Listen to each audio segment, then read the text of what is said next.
हार न मानने की सोच ही इंसान को जिंदा रखती है, क्योंकि उम्मीद है तो जिंदगी है। उम्मीद से ही इंसान को आगे बढ़ने की प्रेरणा मिलती है। इसलिए उम्मीद का दामन कभी नहीं छोड़ना चाहिए। कर्ता कर्म करता है, क्योंकि कर्ता के अधीन कर्म है, परंतु फल तो उस मालिक के हाथ में है। फिर हम फल की चिंता क्यों करें?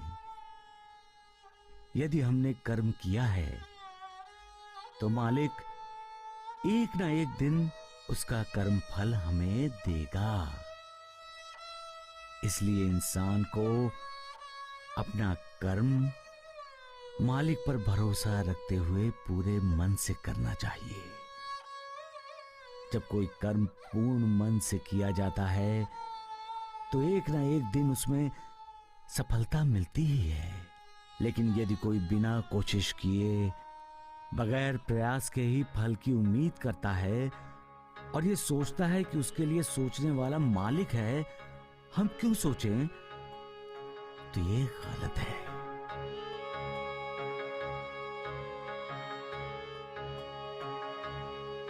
क्योंकि ऐसी सोच ही इंसान को मालिक से दूर कर देती है। सबका मालिक एक। गुरुदेव, दुख, पीड़ा, कष्ट, यही इंसान को परेशान करते हैं। इसलिए लोग साधु संतों पर विश्वास नहीं करते, मालिक की हस्ती को भी नहीं मानते। गुरुदेव साईं, तो फिर लोगों का विश्वास कैसे होगा साधु संतों पर?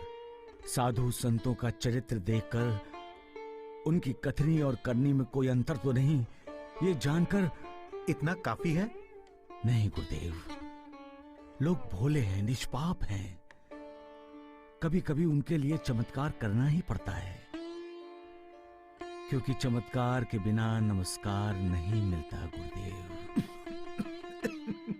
साईं, कलयुग है, कलयुग है ये।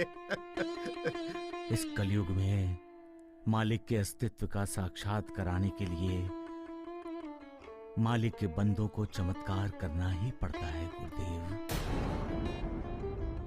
गरीबी, बीमारी, बुरे हालात में पिसे जाने वाले लोग प्यार के दो शब्दों के लिए भूखे हैं। कोई हमारे साथ मुस्कुराते हुए बात करता है तो हमें अच्छा लगता है, तो हम क्यों दूसरों के साथ मुस्कुराते हुए बातें नहीं करते? गुरुदेव साईं, क्या सिर्फ बातों से ही काम हो जाता है? हाँ गुरुदेव, परंतु तब तक जब तक कि बातें करने वाले का सत्य स्वरूप समाज के सामने नहीं आता। क्या मतलब? गुरुदेव, हम जैसा बोलते हैं वैसा व्यवहार नहीं करते। ये सभी जान जाते हैं कि हम तोते की तरह बोलते हैं, लेकिन हमारा आचरण शून्य है। जो जैसा बोलता है वैसा ही आचरण करता है। जैसी जिसकी कथनी है वैसी ही उसकी करनी भी है। लोग ऐसे इंसान पर विश्वास करते हैं। विश्वास ही जीवन का श्वास है। गुरुदेव, एक इंसान दूसरे इंसान की मौत की इच्छा क्यों करता है? क्यों चाहता है कि दूसरा मर जाए? द्वेष और नफरत की वजह से।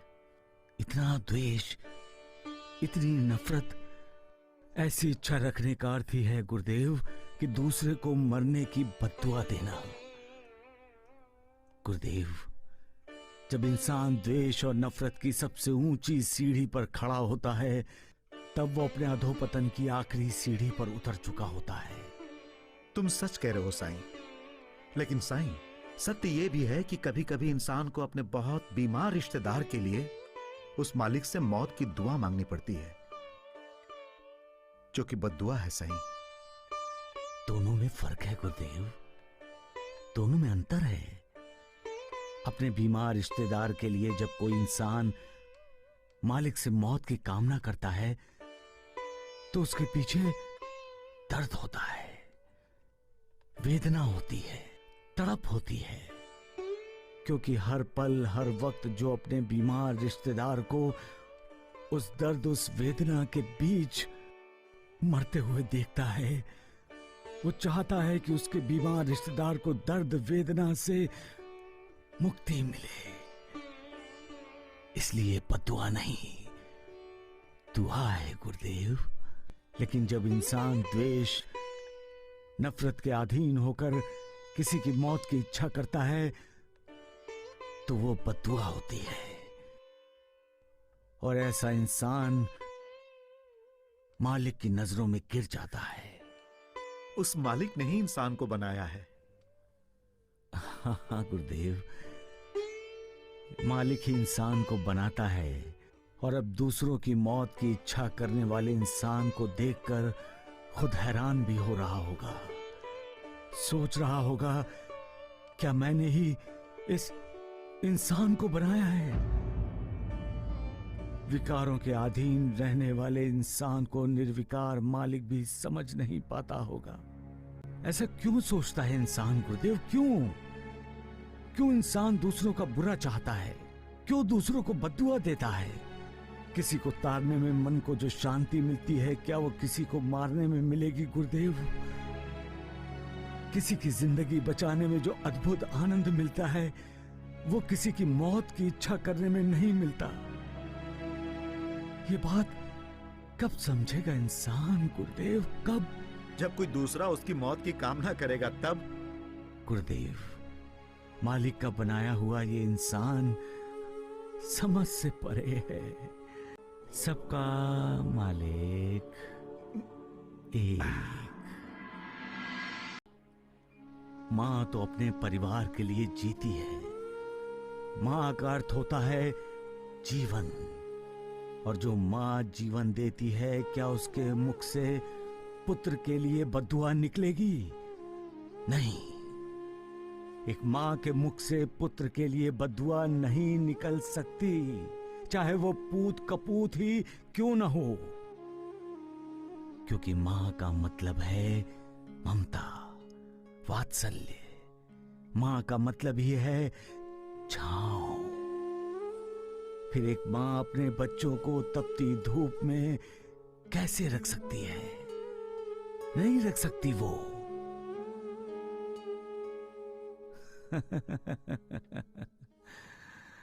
सबका मालिक यही तो मां का चरित्र है। इसलिए तो घर घर में मालिक ने मां को अपना प्रतिनिधि बनाकर भेजा है, जो खुद दुख झेलती है लेकिन अपने परिवार को सुख देती है। खुद भूखी प्यासी रहती है लेकिन परिवार की भूख प्यास मिटाने की हर कोशिश करती है।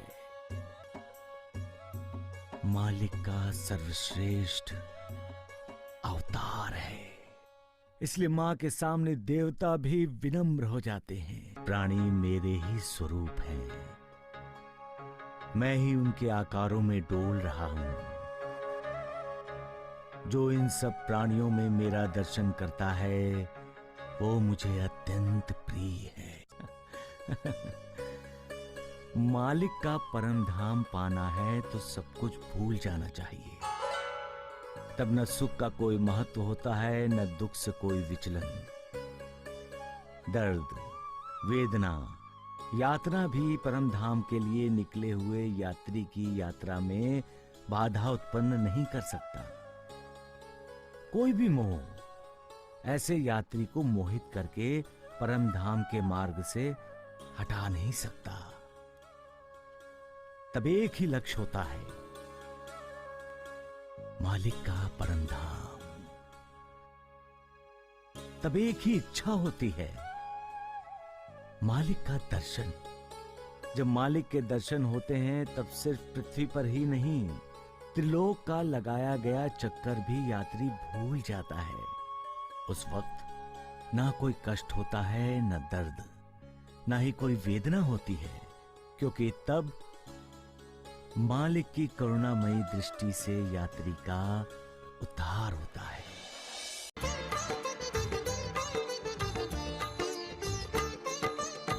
ज्योत जलाओ मिलकर गाओ, ज्योत जलाओ मिलकर गाओ, साईं की महिमा,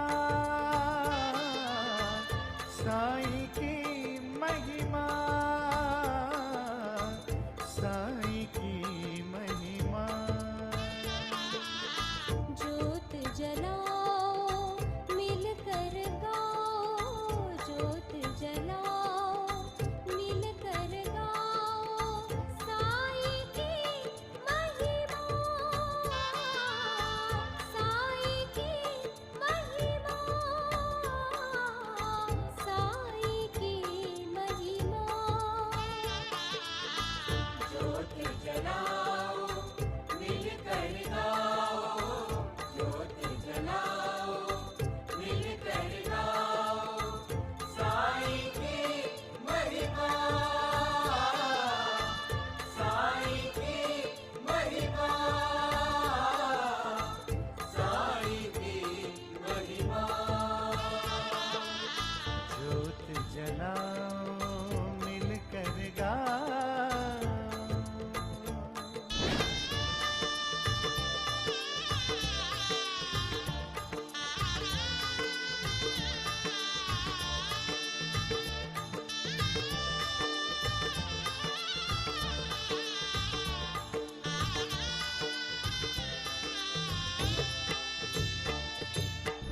ओम साईं अलख निरंजन, मंगल कारक भय दुख भंजन।